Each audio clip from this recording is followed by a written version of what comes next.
ये शायद आपको समझ में तो आ गया होगा।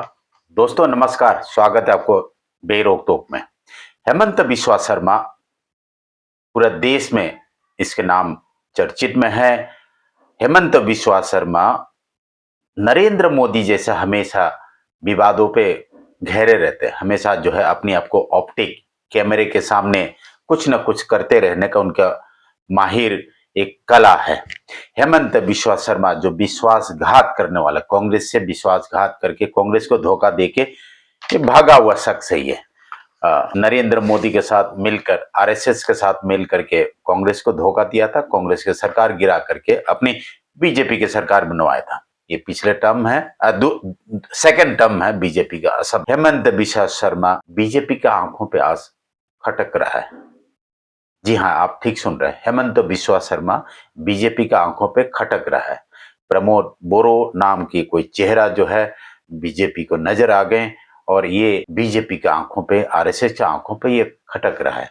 उसी फ्रस्ट्रेशन में हेमंत बिस्वा शर्मा हमेशा हिंदू मुसलमान के खेल खेलने का अलावा और कोई उसके पास चारा नहीं है। और दूसरा, विदेशी घुसपैठ की जो खेल जो है उसके अलावा मैं इस चीज पे आऊंगा। बीजेपी का आलाकमान को और कोई नए चेहरा की खोज है। बीजेपी का आलाकमान को एक आदत भी है, किसी चीज को ज्यादा लंबे समय तक कभी उपयोगी नहीं करते हैं, कभी लंबे समय कभी इस्तेमाल नहीं करते हैं। यानी कि समझो कि हेमंत बिस्वा शर्मा का जो अगले जो 2026 की जो इलेक्शन जो है, लगभग कोई दूसरा चेहरा प्रोजेक्शन का अनुमान है। ये सब्जेक्ट टू करेक्ट है। दोस्तों, हेमंत बिस्वा शर्मा जो जख्म पर नमक रगड़ने वाला जो शख्स है, अभी आपने शायद देखा होगा असम में जो कितनी बेगुनाह लोगों के घर उजाड़ दिए गए। अब सीएए एनआरसी के टाइम पर कितनी लोगों को परेशान किया।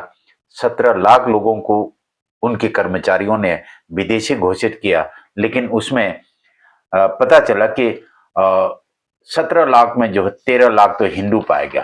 तो एनआरसी फेल हो गई, सीएए फेल हो गई। सीएए तो फेल नहीं हुआ, हालांकि सीए तो चल अभी डायरेक्ट इनडायरेक्टली जो है एनआरसी को भी इम्प्लीमेंट करने का भारत सरकार इम्प्लीमेंट करने की कोशिश कर रही है। लेकिन इस हेमंत बिस्वा शर्मा और आरएसएस की वजह से जो असम में जितना अफरा तफरी हुआ है, ये बहुत दुर्भाग्यपूर्ण, एक सोचने वाला एक एक विषय है। असम के लोगों को भी लंबे सांस लेकर के गहरा मन से एक बार सोचने का जरूरत है। दोस्तों, देश में ऐसा कोई प्रदेश का मुख्य नहीं रहा है कि एक प्रदेश से दूसरे प्रदेश से लड़वाना। देखिए दोस्तों, आपने 1-2 साल पहले आपने पक्का आपने सुना था कि बॉर्डर डिस्प्यूट किसके साथ? मिजोरम के साथ।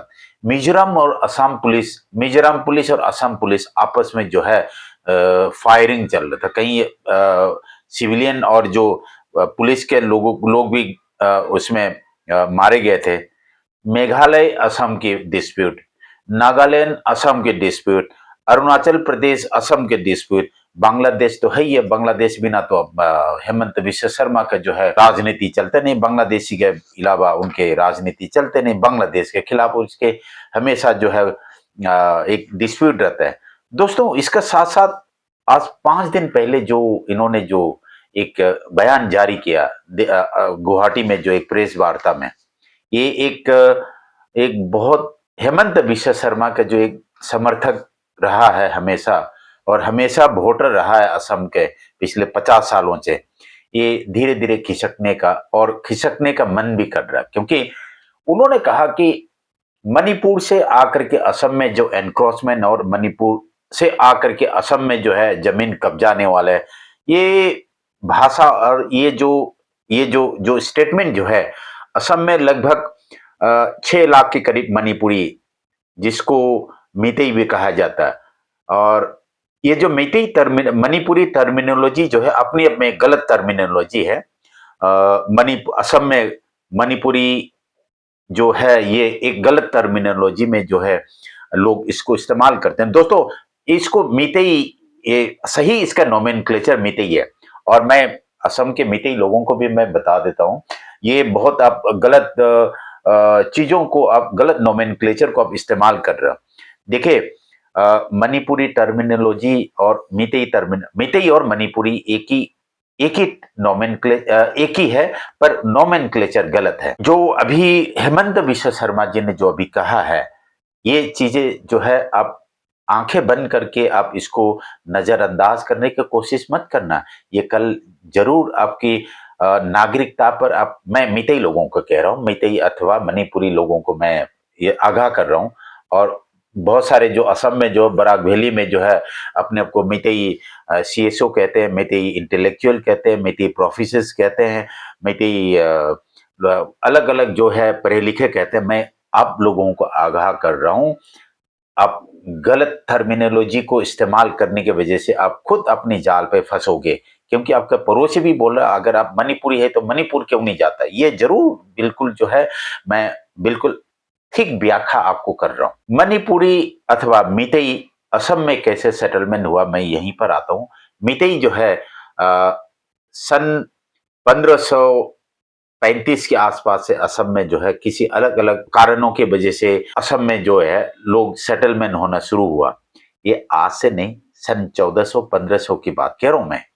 और खास करके जो है सन 1700 के आसपास में जब मीतेई लोग जो है एक जबरदस्ती हिंदू कन्वर्जेशन पे चल रहे थे, और जो हिंदू कन्वर्जेशन से मना, जो जो जो आपत्तिजनक, जो आपत्ति वाला जो है, जो हिंदू पे कन्वर्ट नहीं होना चाहते तो असम की तरफ आ गए।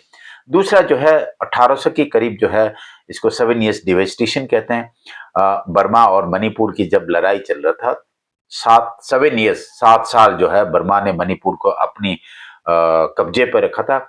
जैसे इजराइल आज जो पैलेस्टीनियन को जो जो जो बर्बादी के जो कगार पे जो लेकर के जा रहा है, उसी तरीके का जो है बार्मिस आर्मी ने मणिपुर में भयंकर तबाही मचाए थे।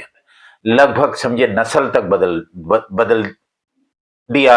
हमें हिस्ट्री बताते हैं। लेकिन शर्मनाक की बात है, जो असम में आ गए वो धीरे धीरे जो अपने वंश को आगे बढ़ाते हुए प्लस सन 1535 के आसपास में जो है असम में जो है एक क्रॉनिकल रिलेशन, जो क्रॉनिक यानी कि जो है रॉयल रिलेशन भी आया है।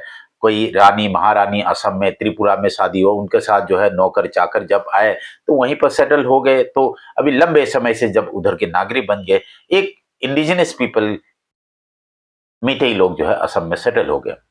आज असम में जो है लगभग 6 लाख मीतेई सेटल्ड है। लेकिन जो प्रश्न जो हेमंत बिश्व शर्मा जो पूछ रहे हैं, ये साधारण प्रश्न नहीं है। Meitei intellectual, Meitei engineer, Meitei politicians को ये गंभीरता से लेना जरूरी है। बीजेपी हमेशा आपको लड़ाने का काम करता है। दोस्तों धन्यवाद। ध्यान से सोचना, आपको बीजेपी को इस हेमंत बिश्व शर्मा के जो बयान से आपको क्या महसूस हो रहा है। ये कोई साधारण बयान नहीं है। हेमंत बिश्व शर्मा हमेशा एक जाति से दूसरे जाति को लड़वाने में, और ये बीजेपी का, खास करके बीजेपी आरएसएस का यही इनबिल्ट कैरेक्टर रहा है। धन्यवाद। देखते रहना बेरोक तो। मुझे आपसे एक प्रार्थना है, प्लीज थोड़ा सब्सक्राइब कीजिए। धन्यवाद।